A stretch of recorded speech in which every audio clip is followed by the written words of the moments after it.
Kahapon ito sa balita from Radio Bagting News. Apat na sundalo ng 14th Infantry Brigade ang napatay matapos tambangan pasado alas 9 kaninang umaga, Marso 17, 2024 sa Barangay Tuwayan, Dato Hofer, Maguindanao del Sur. Sinubukan nilang dalhin ang mga biktima sa Maguindanao Provincial Hospital, ngunit itineklara silang dead on arrival. Grabe. Ang mga sundalo naging biktima ng pananambang ay sina Private Marvin Dumaging, Private Jesse James Corpus, PFC Carl Aranya, Corporal Espartero. Inilunsad na ngayon ang manhunt operation ng militar para matunton ang mga responsable sa insidente. Panoorin natin itong video na ito.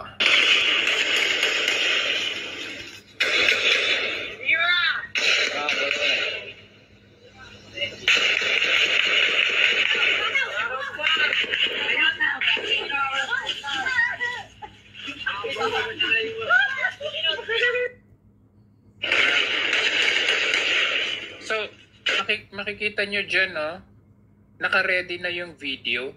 Tignan nyo, naka-ready yung video. Ito yung tinambangan na sasakyan ng mga sundalo. Nakaabang yung video, tapos nandito yung mga spectator. Hindi ko alam kung saan nanggagaling yung mga nagpuputok. Baka dito banda. No? Ayan. Ayan. Ayan. Binibidyo nila, sinundan nila. Ibig sabihin, naka-ready na ito. Kumbaga anticipated na nangyayari ito. Tapos, yung reaction na mga bata pa, di ba? May mga bata pa, nanonood. Parang may show. Kaya nga. May fire show. Nasa gilid pa sila, hindi natatakot, Parang naka-ready yung audience. Kaya nga.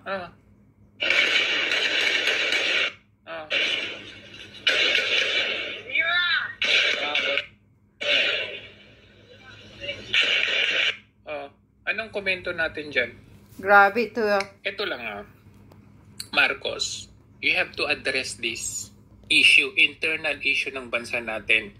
Bago ka lumipad pagkalayo-layo. Yan, daming bulaklak sa mga bansa ka ang halad sa kamatayan. 14 hours, 24 hours na biyahe, 16 hours na biyahe. Kaya mong pumunta sa mga malalayong bansa. But, bago ka pumunta sa mga bansang yan para akayin ang mga investors, you have to address this. Pumunta ka dyan sa Mindanao. Total, sabi mo nga, kaya mo nga protektahan sila Kibuloy, sila Bantag, sila Tebes. Mayabang. Provide all kinds of security kung anong gusto mo. Mayaman ka naman, may private jet ka naman Maglandi ka kung saan mo gusto, papaligay sa isang army, sa Air Force Base. O maglandi sa Basa. Papaligiran natin ng sundalo, wala makalapit na 1 kilometro. Kaya mo silang bigyan ng 1,000 army na magbantay sa kanila. Kaya mong pumuntang Mindanao. Magdala ka ng 10,000 army na magbantay sa iyo. Pumunta ka ng Mindanao. You have to address this issue. Ayusin mo muna yung bansa natin bago ka maglilipad. Biyahe lang ng biyahe. Kumbaga para lang nagbabakasyon. 21 trips in 21 months. Kung ako yung pera pang biyahe, pamigay ko lang sa mahihirap. Ang lapit-lapit ng Mindanao. 21 trips na. Ilang 2 oras na lipad gamit yung eroplano ng bayan. Kaya mo yan. Address this. Dalhin mo yung mga armado mong mga bantay, bodyguard. Address this issue. Baka na naman, mamaya naman, i-ignore mo na naman yung mga ganito. Paano tayo makakaakay ng mga investors kung ang gulo-gulo naman ng ating bansa? Tignan nyo to. Wala nga Miniting mo na yung Mindanao Air Forces natin. Tapos ngayon, merong mga ganito. Akala ko ba okay na? Nag-iiyak na nga yung mga MILF na ganito ang ginagawa nung BARM sa kanila. Pero wala. Sabi ng BARM or sabi nung mga sabi nila, matahimik naman yung Mindanao. Matahimik naman kami dito, ganito, ganyan. dinidismiss nila yung sinabi ni PRRD na gawing independent ang Mindanao. Sabi nila, bakit ano pa para saan? Tahimik na. O ayan, anong nangyari dyan?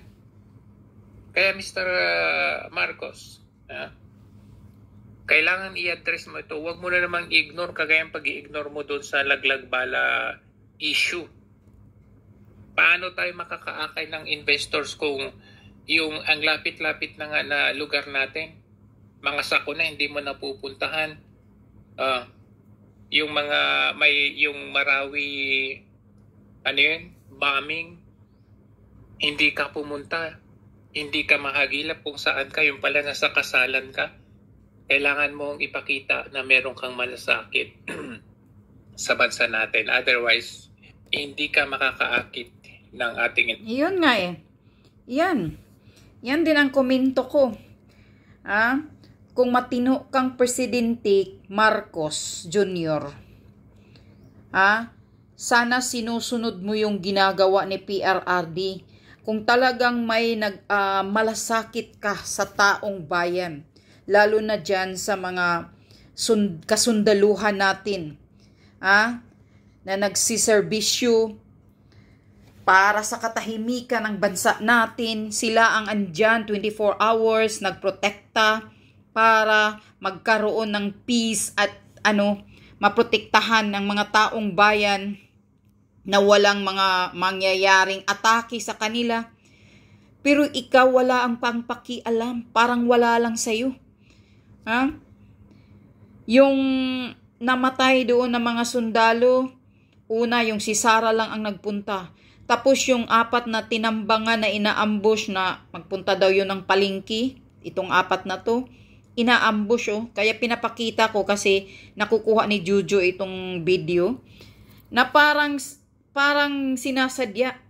Dahil mayroon pang mga viewers mayroon pang nanonood ng mga kabataan sa gilid, 'di ba? Nakikita niyo diyan sa video kung paano inaambush yung 4 na mamamalingki. Tapos may mga bata sa gilid pang nanonood. Ano 'yan? Tapos ikaw na presidente ka, wala kang salita. Wala ka nga lang kaluluwa. Hindi ka nagpapakita doon. May respeto ka ba, Kuting, sa mga kasundaluhan natin, sa mga men in uniform natin? Wala ka yatang respeto Iniisip mo lang yung sarili mo. Ganyan ba ang kilos ng commander-in-chief? Ikaw ang commander-in-chief dahil presidente ka. O si Lisa ang presidente.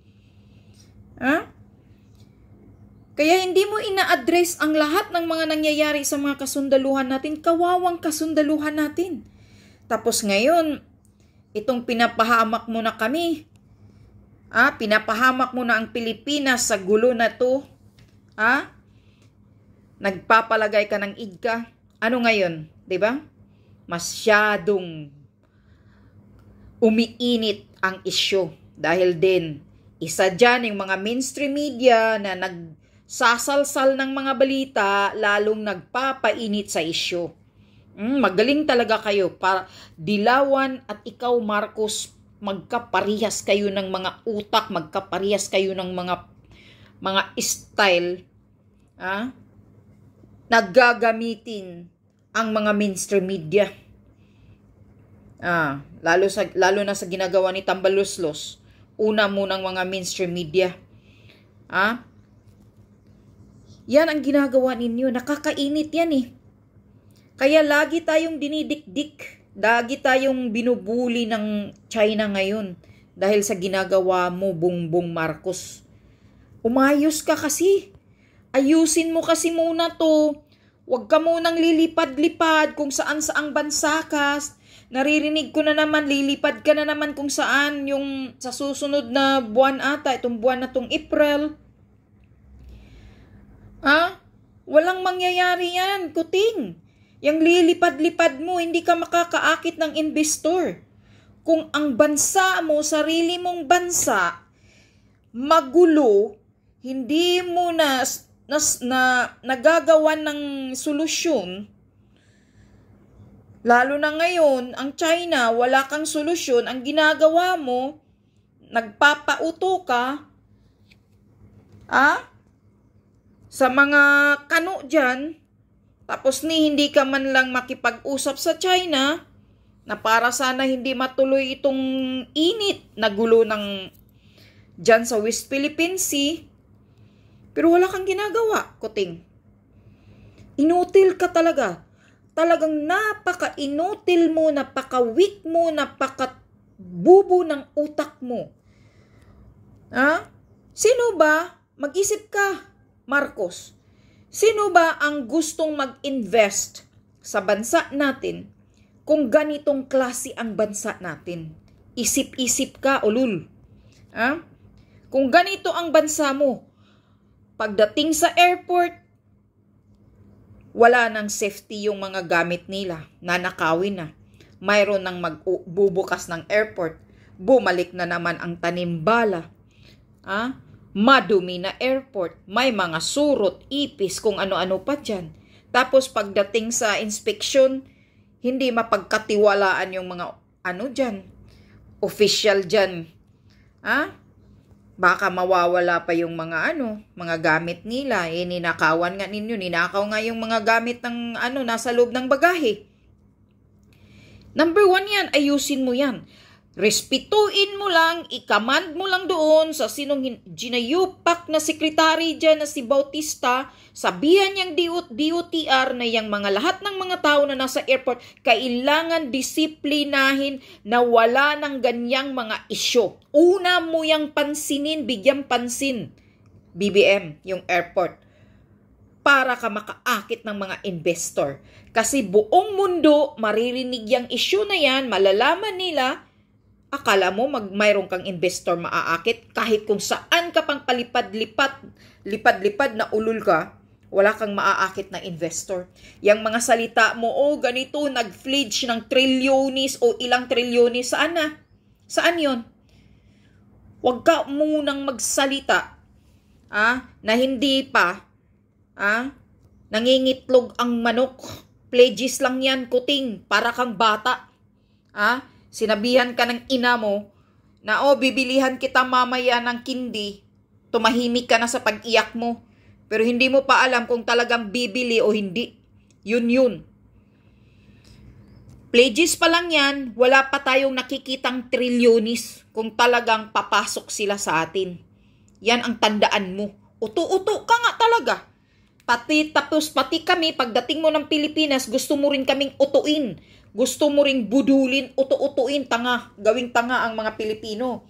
Magsasalita ka agad sa news, sa balita na nakaakit ng trilyonis, bilyonis si Kuting galing sa biyahe niya. Platapormal lang yun, Kuting. Para kunyari, walang magsasalita tungkol dyan sa biyahe mo na walang silbi. Yan ang totoo. Ilang biyahe ka na? Sa loob ng 2 taon ngayon, magdadalawang taon ka na. 21 ka ng biyahe. Ikaw lang ang presidenteng hinayupak na sa loob ng 1 buwan, ilang beses nagbibiyahe. Anong nakuha mo? Naggagastos ka lang ng pera, nagwawaldas ka lang. Si PRRD noon, ganyan ba ang biyahe ni PRRD noon? Hindi. Walang ilang biyahe lang si PRRD noon dahil nga ginagawa niya ang tama. Number 1, dinisdisiplina ni PRRD ang mga magnanakaw na nakaupo. Ikaw, BBM, ginagawa mo ba? Kay kung ginagawa mong itong korupsyon, pinaparusahan mo, tinatanggal mo itong mga magnanakaw dyan na mga alipuris mo na nakaupo dyan sa gobyerno mo. Kung ginagawa mo yan, hindi mo na kailangan, Kuting, mag-aakit ng investor. Mismo, malalaman niya ng buong mundo na ang Pilipinas, walang korupsyon. Doon tayo mag-i-invest. Dahil matalino, maganda ang pagtakbo, maganda ang sistema ng bansa.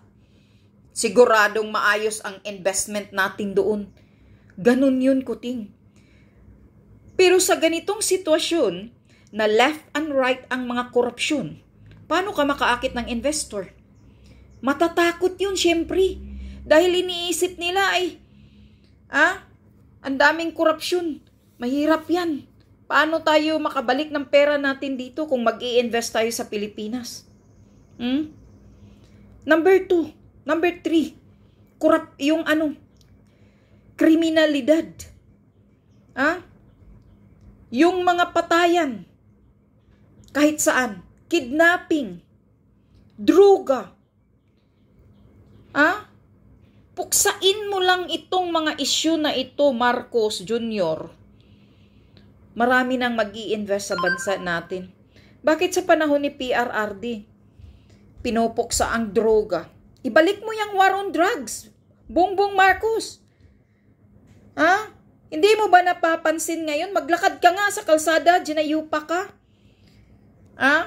Marami ng mga sumbi na naman sa kalsada na naglalakad na mga adik. Kaya yun ang dahilan kung bakit maraming mga kabataang nare-rape, na kidnap, na matay, hindi na makauwi. Hindi na safety ang Pilipinas. Maglakad ka, yung mga kabataan ngayon, dalagita, inutusan, hindi na makabalik. Patay na kung saan na Dahil sa droga, palaboy-laboy na naman yung mga adik. Hindi mo napapansin yan. Bulag ka, bingi ka, dahil wala kang pakialam, nakupal ka, wala kang pakialam sa taong bayan kung ano ang nararamdaman ng mga ordinaryong Pilipino. Tapos ngayon, mag-aakit ka ng mga investor, tiyutang ina mo, walang investor na magpupunta ng Pilipinas. Yan ang tandaan mo. Lalo na ngayon, sa gulo ng ganitong nangyayari sa West Philippine Sea natin. Lalo na ngayon sa ginagawa mang kumakampi ka, sumasandal ka sa mga kano. Akala mo ba? Magkaparehas kayo ni Biden eh. Mga siraulo, wala kayong mga matanda na wala sa ayos na ulilyanin na, gulo pa ang hinahanap. Ikaw, Kuting, huwag kang magpasulsul sana. Ayusin mo tong bansa natin. Lalo na itong gulo na, grabe na ang init ng gulo nitong China sa atin. Ayusin mo yan. Huwag ka munang lilipad-lipad, hindi yan makakatulong sa atin. Hindi makakatulong sa bansa yan. Ayusin mo muna ang internal sa loob ng bansa natin kung ano ang problema bago ka magpunta sa ibang bansa. Wala kang, ang sarap mong tirisin talaga, nakakagigil ka talaga, Kuting, sa totoo lang. Kaya nga si Captain Dado gigil na sa iyo eh. Wala kang ginagawa. Yung Maharlika funds nga pala, ano nang nangyayari nun? Yung Maharlika funds, ba't hindi ginagamit yan para iayos sa airport? Bakit kailangan mo pang ibinta? Sa San Miguel yung privatize pa yung airport natin. Sino na naman ang maghihirap niyan? Pilipino na naman. Tataas na naman lahat yung mga taxes. Tataas na naman basta lahat ng mga dyan sa airport, tataas na naman nang dahil sa ginagawa mong ganito. Bakit hindi mo gagamitin yung Maharlika funds? Nakayanan nyo na ng mga dyan sa Kongreso, yung pagkukurap nila doon ng mga bilyones. Tapos kung paano kung gagamit kayo ng ilang bilyon, igagastos nyo sa airport, aayusin nyo lang yung airport, para mawala yung mga nakakahiyang surot, ipis, daga, at saka yung brown out dyan. Makakaakit ka ng investor niyan? Langyak ka, hindi ka nag-iisip. Ayusin mo muna ang sariling bansa natin, lahat ng problema sa loob, bago ka mag-akit ng mga investor. Kasi wala ka talagang maaakit. Tandaan mo yan, Kuting. Walang papasok na investor sa Pilipinas kung ang mismo loob mo ng bansa mo magulo, madumi, maraming korupsyon, maraming mga adik, droga, tag 5 piso na lang siguro dyan. Hindi mo na-address yan lahat. Wala kang pakialam, kuting. Wala ka talagang puso. Wala kang pakialam.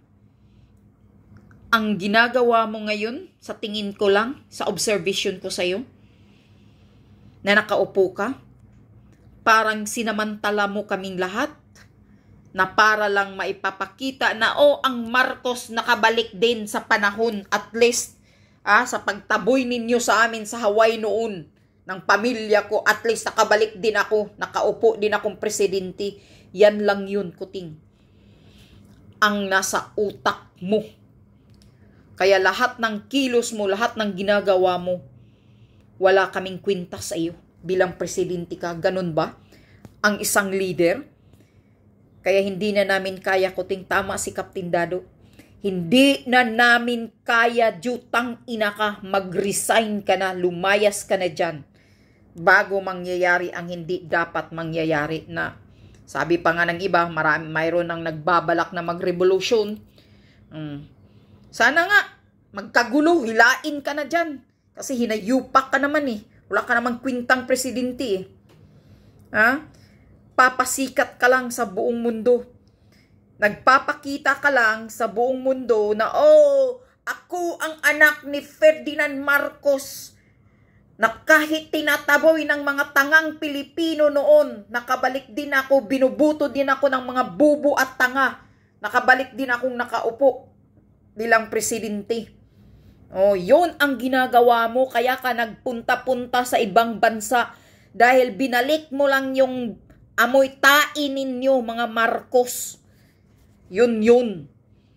Pero sa loob ng bansa, sa Pilipinas, wala kang pakialam sa lahat ng mga problema. Hindi mo madisiplina yung lahat ng mga appointed mo na puro mga inutil.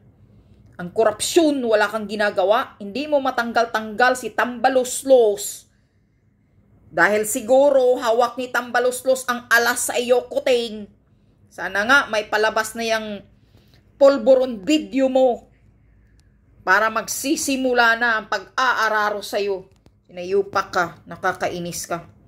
Sarap mong tirisin talaga. Wala kang kwintang presidente. Ikaw ang pinakamalalang presidente na nangyayari sa Pilipinas. Bongbong Marcos, ikaw ang pinaka-inutil, pinaka-weak at pinakamalalang presidente na nakaupo sa Pilipinas. Mas malala ka pa kang Pinoy Aquino noon. Ikaw ang pinaka-ginayupak na walang kwintang presidente. Nakakawalang respeto ka dahil sa ginagawa mong wala kang malasakit, wala kang puso, wala kang kwinta, wala kang pag-alala, at wala kang wala ka talaga, Marcos. Wala kang kwintang presidente. Yan ang ko sa iyo. Judgment ko sa iyo.